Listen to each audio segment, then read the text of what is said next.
И какво става, хора? Аз съм Митко БГ и сега правя това видео да чуете този вид, защото много ме кефи. В моята страница на Facebook е. Тук сме с Гого, обаче аз съм го мютнал, защото ето, ви виждате Гого БГ. Аз съм го написал така, той иначе е G. Карай се имено. Добре. Просто ще ви пусна клипа. За 7-те козленца и за майки. Това е велик виц.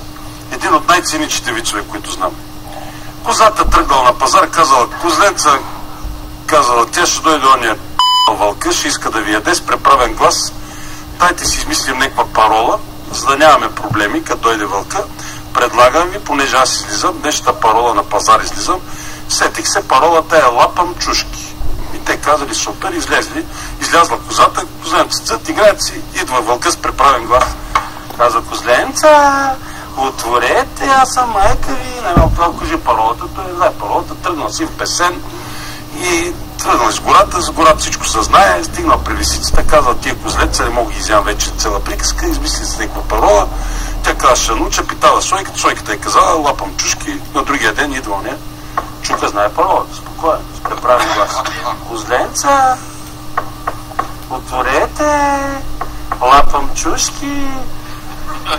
Най-малкото козленца казва, лапай ми днеска сме с шпионка.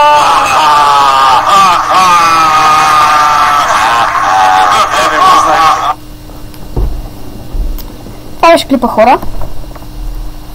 Това е всичко от мен. Тъй че чао и до скоро.